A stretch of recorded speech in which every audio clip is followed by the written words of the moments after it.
Assalamu alaikum wa rahmatullahi wa barakatuh. Берекелүү жана жагымдуу жолугушууга кош келиңиз. Аллахтан бул көзүрмемдерди кыяматтагы таразанын оң чөйчөгүндөгү өзү ыраазы болгон иштердин арасында кылуусун сурайм. Бул монголдор окуясынын 10-чу бөлүгү. Багдадтын кулашы. Өткөн сериясында биз монгол аскерлеринин Багдадты камоого алганын көргөнбүз. Хулагунун армиясы чыгыштан, Байжунуку түндүктөн, Кетбуканын армиясы түштүктөн келип, Багдадты толук курчоого алганын айтканбыз. Бул окуялар хижраттын 656-жылы Мухаррам айынын башында болуп жатканын эсибизге салып коелу. Аббасид халифатынын өтө чабал чалгындоо кызматы монголдор жөнүндө билгенде алар Багдадка 50 чакырым калышкан болчу. Анан да алардын ушунчалык көптүгүнөн аларды байкабай калууга да мүмкүн эмес болчу. Мындай көрүнүштү халиф Мустазим биллах, вазирлери, министрлер, халифтин кеңешчилери, армия жана жөнөкөй адамдар кандай кабыл алышты жана кандай жооп кылышты. Халиф Мустазим биллах чукул жыйналыш чакырды. Ошол жыйналышта анын көп жылдан берки башкы жардамчысы Муайюддудин аль-Алкамада катышты. Халиф ошондо да анын чыккынчылыгынан шек санаган эмес. Ошентсе да бул эң жогорку бийликтин жыйынында жүрөктөрүндө үммөттүн абалы жана дин жөнүндө кам санагандар да бар эле. Алардын эң көрүнүктүүлөрү Муджахиддудин Айбек жана Сулайман Шах дегендер болчу. Бул экөөсү тең аскер башчылар болгондуктан башынан эле казатка үндөп келишкен. Бирок алардын айткандарына эч ким көңүл бурган эмес. Мустазим биллах өткөргөн Муайюддудин баштаган башка вазирлер катышкан бул жыйында ушул экөө казатка чакырып чыгышты. Мындай сөз Ирак элинде, ошол элдин башчыларында жана ушул эле эң жогорку деңгээлдеги адамдардын арасында да ондогон жылдар бою айтылбай калган бул сөз болчу. Эч ким эч жерден укпай калган сөз эле. Аскер адамдарынын кызматы халиф Мустазим биллах менен Мунтасир биллахты жана башка мамлекеттин чоң кызматкерлерин коргоо менен гана чектелип калган болчу. Биз өткөнкү сериясында сөз кылгандай, аскерлер өздөрүнүн аскерий милдеттерин аткарбай калышкан эле. Үммөттүн чыныгы душманы менен күрөшпөй калышкан. Муайюддудин мындай чечимге каршы болду жана ал чечимди кабыл алдырбоо үчүн болгон күчүн жумшады. Мындай катаал кырдаалдан чыгуу үчүн Багдад монголдор менен тынчтык келишимин түзүп, алардын айткандарына көнүп бергени жакшы деп ынандырып жатты. Мустазим биллах Муайюддудин аль-Алкамини чын дилинен жактады. Анын казат кылууга күчү да жетпейт болчу. Ошол эле мезгилде акылы менен Сулайман Шах жана Муджахиддудин Айбектин тууралыгын түшүнүп турду. Себеби ал да монголдордун буга чейинки түзүлгөн келишимдерди биринин артынан бирин бузуп келишкендиктерин жакшы билет эле. Ошондой эле алардын мусулмандарды мыкаачылык менен өлтүрүүлөрүнө жана талап тоноочулуктарына күбө болуп келе жаткан. Ал бул сүйлөшүүлөрдүн эч кандай мааниге, күчкө ээ болбой турганын да билчү. Жана да күчтүү менен күчсүздүн келишимге келүү дегени бул эч кандай тынчтык эмес, бул толук жеңилүү деген акылмандардын сөзүн да жакшы билчү. Ошентип халиф көпкө чейин эмне кылаарын, кантээрин билбей эканжы болуп жүрдү. Акырында казат кылууга бел байлады. Оба, казат сөзү мындай кичинекей халиф үчүн өтө оор болчу. Оба, кичинекей дегенибиз денеси менен эмес, кадыр баркы, аброю, ар-намысы, маанилүүлүгү боюнча, анан да акыл парасаты жана даанышмандыгы жагынан болчу. Анын согушабыз деген сөзү кана эме кармашса кармашып көрөлүчү, казат деген эмне экен дегенде эле угулду. Казат менин урматтууларым, ойго келген жерден эле жасалбайт. Казат кылуу чечими шашылыш, ойдо жок жерден эле кабыл алынбайт. Мындай чечимдерди ар кандай эле аскер башчысы оюна келгенде эле кабыл ала бербейт. Казаттын максаттары такталбай, кылынуучу иштери ирээттелбей, иштелип чыкпай, чечим чыгарылбайт. Анан да андай ишке үммөттү даярдоо керек. Аскерлерди даярдоо, адамдардын нафсилерин даярдоо, аялдарды, энелерди, балдарды, баардык адамдарды даярдоо керек. Аалымдарды, илимпоздорду, факихтарды, илим үйрөтүүчү окуу жайлардын окуучуларын, Бардык үммөттү Аллах жолунда казат кылууга даярдоо керек болот. Аллах жолунда казат кылуу бул исламдын туу чокусу. Исламдын туу чокусу деген эмнени түшүндүрөт? Бул деген адам өзүндөгү исламды эң жогорку даражасында көрсөтүү. Адам Аллах жолундагы аскер болуш үчүн өтө чоң жолду басып өтүшү керек. Эч нерсеси жок эле жүргүлө казат кылабыз деп айтканга болбойт. Тилекке каршы жашоодо ушундай болуп келет. Бул жолу да ушундай болду. Халиф Мустазим Биллах коргонуу үчүн казат жарыялады. Аббасид аскерлерин Муджахиддудин Айбек баштап чыга турган болду. Аббасид армиясы бардыгы болгону 10.000 адам. Муджахиддудин аз сандагы алсыз армиясы менен Байжуунун кошуунун тосуп чыкты. Булар Хулагу менен Кет Буканын армиясы жөнүндө билишчү, бирок Байжуу жөнүндө кабарлары жок болчу. Качан Байжуунун кабары жеткенде, алар Багдадты түндүк батыштан курчоого алдырышса, чегинүүгө жолдору жок, капка толугу менен жабылаарын сезип, түндүккө карай Байжуунун жолун тосуп чыгышты. Эки кошуун Анбар деген жерде жолукту. Аббасид аскерлеринин эч кандай согуштук тажрыйбалары жок экени эч кимге сыр эмес болчу.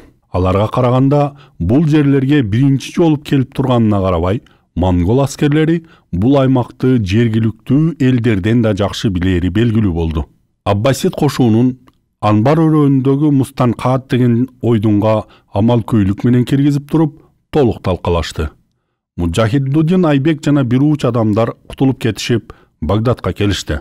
Багдад болсо ансыз да алсыз армиясын жоготту. Абал эми мурдагыдан да оорлошуп кетти.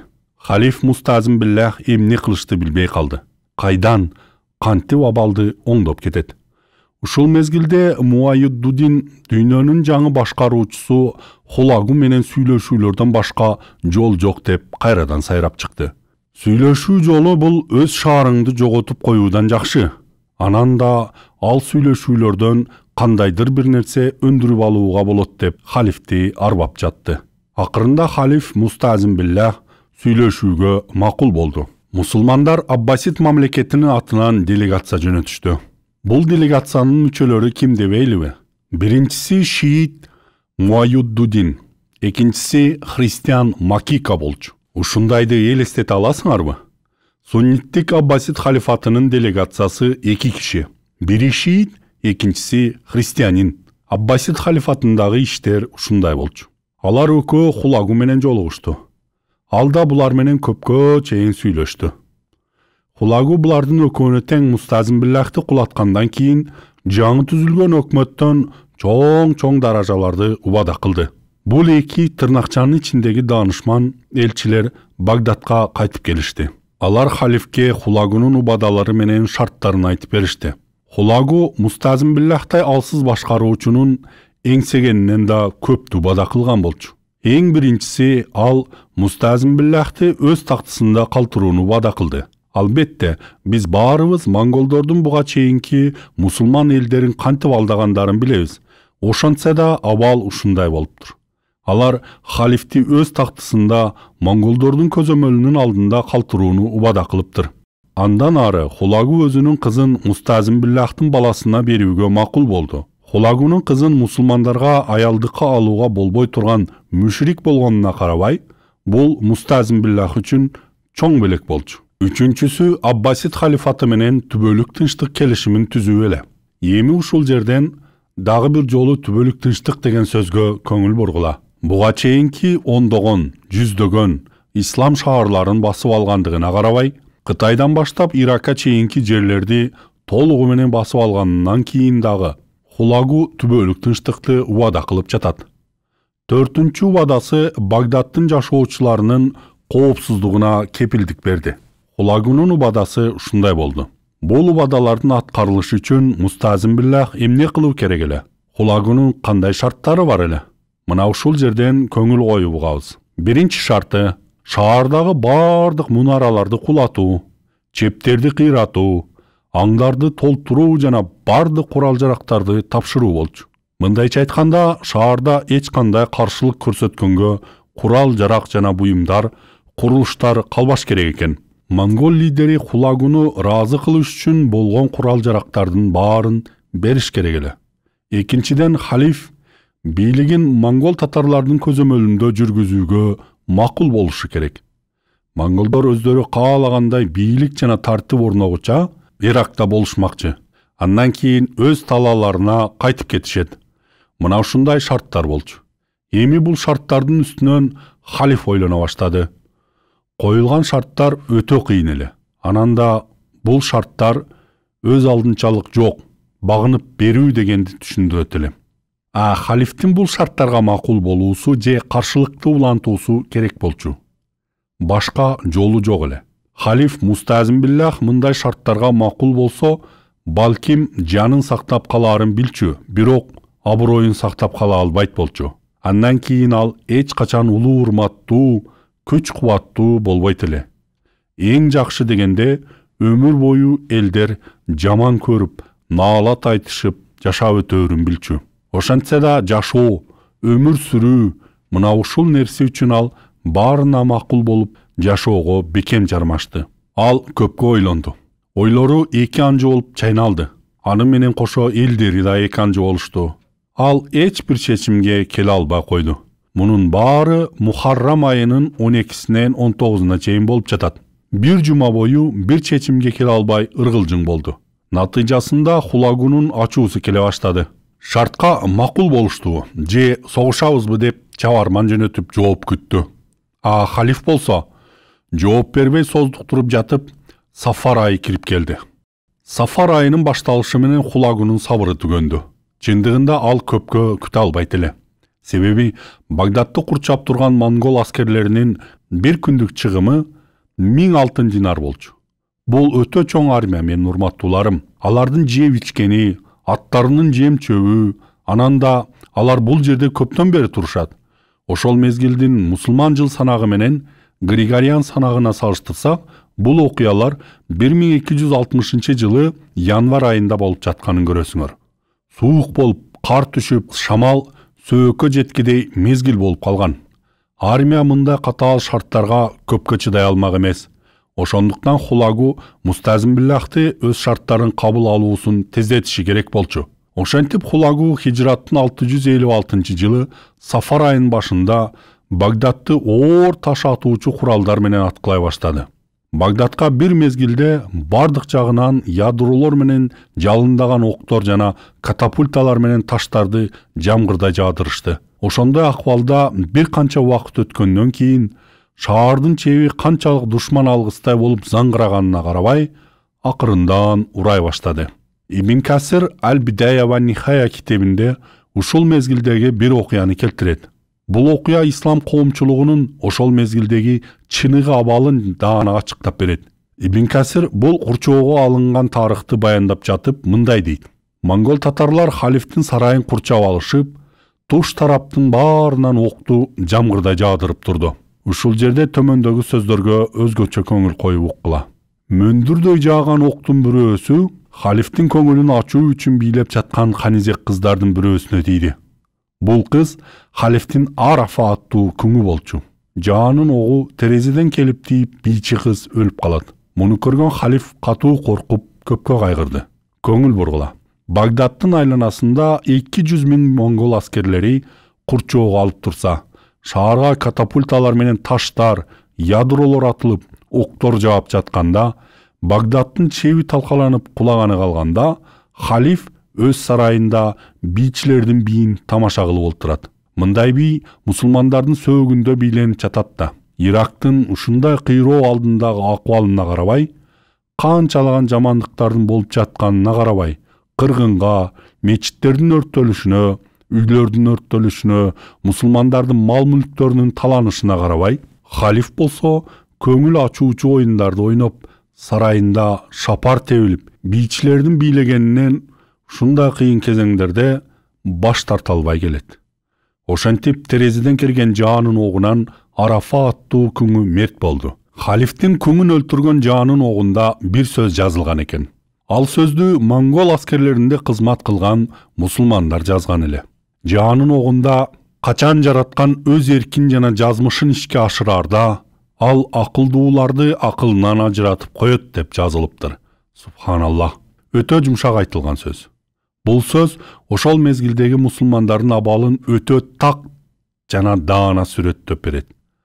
Аллах халифтин акылынан даанышмандыкты алып койду. Анын жардамчыларынан, мамлекеттеги кадыр барктуу адамдардан жана жалпы элдердин акылынан даанышмандыкты алып койду. Алар ошондон кийин туура менен катаны, чындык менен жалганды ажырата албай калышты. Ошондуктан жыйынтыгы да ошого жараша болду. Бичи Арафа өлгөндөн кийин халиф эмне кылды дейсиңер? Мындай кайгылуу окуядан кийин халиф коопсуздукту күчөтүү иш-чараларын жүргүзүүнү буйрду.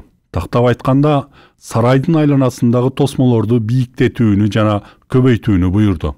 Бул иштер халифке бийлеп жаткан мезгилде бийчилерге же сарай ичиндеги бирөө жарымына ок тийбесин деп кылынды. Бул окуяны угуп, дене дүркүрөп, жүрөктөр сыгылат. Тилекке каршы бул окуя болгон чындык. Азыр деле биз мусулмандар байма-бай клиптерди, интернеттен ар кандай нерселерди тиктеп отурганына күбө болобуз. Мусулмандар ошондой чөйрөдө жашап жатабыз. Мусулман өлкөлөрү чыгыштан баштап батышка чейин батыштын таасирлеринин астында калып жабыр тартып келишет. Өзүңөр көрүп тургандай, чыныгы абал ушундай. Ушундай абалды китептен окуп таң калабыз. А бирок азыркы жашообузда да ошондой эле болуп жатканын өз көзүбүз менен көрүп жатабыз го. Аллахтан башка күч кудуреттин ээси жок. Сафар айынын 4-күнү кечинде же камалоонун 4-күнү кечинде шаар чебинин чыгышындагы Хулагунун маңдайындагы бөлүгү кулап калды. Чептин кулашы менен халифтин да жүрөгү түшүп калды. Өз ичинде ал жеңилип алган болчу. Ал өзүнө эң жакын деп, өзүнө берилген деп ишенген адамы жана жардамчысы Муайюддудин Аль-Алкамага жетип барды. Эми эмне кылайын? Кандай кылышым керек деп жалдырады. Муайюддудин Хулагуга бар. Хулагунун ырайымы кенен, кечирими кеңири. Ага барып жолуксаң, сени кечирип деле коет деди. Ошондо халиф Хулагуга жолугушууга киши жөнөттү. Хулагу халифтин шаардан чыгып жолугушуусуна макулдук берди жана халиф менен бирге бардык мамлекеттик кызматкерлери, визирлери, факихтер, аалымдар жана колунда кандайдыр бир бийлик бар адамдардын бардыгы келип сүйлөшүүгө катышып, ортолук чечимге келип макулдашайлык деди. Анан ошол макулдашуулардын шарттары менен жыйынтыгы баарына бирдей аткарылышы керек болгон үчүн келип катышсын деди Хулагу. Ошентип халиф шаардан чыкты. Халиф өмүр бою бирөөлөрдү өз сарайында дөөлөттүү болуп, бийлик менен тосуп алып жүргөн болчу. Эми ал басынган абалда, бийлиги да жок, шаардан чыгып Хулагуга жүгүнгөнү баратат. Халифти аалымдардан, бийлик ээлеринен, вазирлерден, министрлерден турган 700 адам коштоп чыкты. Булардын арасында Муайюддудин Аль-Алкама менен патриарх Макика да бар. Бул 700 адам мамлекеттин бардык тармактарынын жетекчилери эле. Эми ушунун баары Хулагуну тосуп чыгышты. Ошентип, Мустазим Биллах шаардан чыгып Хулагунун чатырына жеткенде, Хулагуга киргенге 17 гана адамга уруксат беришип, калгандардын баарын токтотуп, тинтүү жүргүзгөнү алып барабыз деп алып кетишти. Чындыгында баарын өлтүргөнү алып кетишкен болчу. 17 адам Мустазим Биллах менен чогуу Хулагунун чатырына киришти.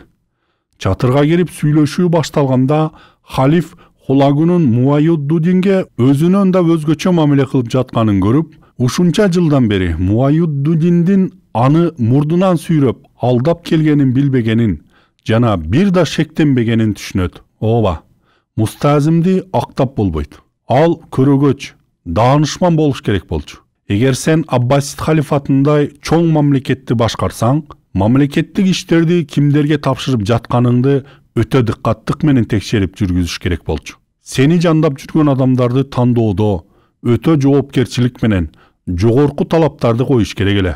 Тилекке каршы халиф мындай касиетке ээ эмес болчу. Ошентип, аны коштоп барган адамдардын баары өлтүрүлгөнүн да билди. Анын өзүнө да кишен салынып туткундалды. Хулагу ошол замат аскерлерине шаарды талаптоноого буйрук берди. Бул буйрук шаардыктар үчүн эмнени түшүндүрөт эле? Монгол аскерлери Багдадка кирип оюна эмне келсе ошону кылууга берилген уруксат болчу. Монгол аскерлери үчүн эч кандай чектөө, эч кандай эреже жок деген буйрук болчу. Монгол аскерлери анын элин эмне кылганын, анын шаарын, анын жерин, анын сарайларын, байлыгын жана анын балдарын эмне кылып жатышканын көрсүн деп, халифти колу бутуна кишен салып, шаарга айдап киришти. Мустазим Биллахтын 2 уулун алып келип, анын көз алдында союп салышты. 3 карындашын туткунга алышты. Анын шаарын кантип кыйратып жатышканын көрүп турду. Аны дароо эле өлтүрүшпөдү. Багдад кулагандан кийин халиф дагы 10 күн жашады. Багдадтын дарвазасы 656 жылдын Сафар айынын 4-түндө ачылды. Монгол аскерлери Багдадка халифтин колу бутун кишендеп өздөрү менен бирге алып киришти. Монгол аскерлери шаарда жырткычтарын кылып жатышты. О, биздин даңазалуу Багдад. Кайда биздин Халид ибн Ал-Валид, кайда биздин Мусанна ибн Ал-Хариси, Ан-Нубан ибн Мукарин кайда? Кайда Саад ибн Абу Ваккас? Кайда Аллахтын эр жүрөк аскерлери? Жаннатка шашылган аскерлер кайда? Аллах жолунда согушкандар кайда? Эркектер кайда? Жок, жок эркектер. Эч кандай каршылык жок. Жапайы монгол аскерлери каалаганын кылам деп шаарга киришти. Мусулмандардын арасынан бир да эркек монголдорго каршы кылыч көтөрбөдү. Акыр аягы кайгылуу болду. Аалымдардын тагдыры кайгы менен бүттү. Бүткүл Багдад элинин тагдыры кайгылуу болду. Жана халифтин айланасында жүрүп, анын келечеги үчүн кайдыгер болгондордун шыбагасы кайгылуу болду. Бул тарыхтагы бардык болуп өткөн окуялар өтө оор жана кайгылуу. Ошондой болсо да, бизге кандай оор жана ачуу келгенине карабай, бул окуяны терең жана кеңири кылып, кийинки сериябызда айтып беребиз, иншаллах. Биз бул жөнүндө окушубуз керек. Биз бул жөнүндө ойлонушубуз керек. Биз тарыхты үйрөнүшүбүз керек. Эмне себептен? Себеби тарых кайталанып жатат. Кемчилдиксиз аруу Аллахтан анын жолдорун туура түшүнүүнү, бизди пайдалуу нерсеге үйрөтүүсүн жана үйрөткөн нерсесин бизге пайдалуу кылуусун сураймын. Мындайды бир гана ал кыла алат. Жана ал бардык нерсенин эгеси. Силер менин айтканымды эстегиле. Мен өз иштеримди Аллахка тапшырам. Чындыгында ал өз кулдарын көрүп турат. Ассаламу алейкум ва рахматуллахи ва баракатух.